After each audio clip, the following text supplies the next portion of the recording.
ntibongere gusonza. yego Abantu bagera ahangaha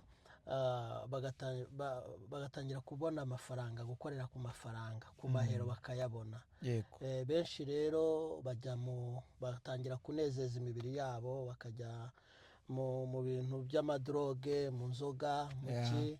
Rero iyo uhageze uri umuntu ufite intego, uzi ikihakuzanye, ubasha kukirinda. amen. None pasa wowe ubona abapasiteri ba hano n'abapasiteri bo muri Afurika batandukanira he? Ari abakizwa cyane aba hano, ababa bari mu mwuka cyane n'abari muri Afurika, wowe ubigereranyije uba ubona bitandukanira he nk'ayo w'umupasiteri? Iyo ndebye abapasiteri rero ba hano n'abo muri Afurika, abakizwa cyane ni abantu baba bakiri mu bihe byo gusenga. Kubera hano umwanya wo gusenga uragabanuka. Iyo umwanya wo gusenga ugabanutse, amavuta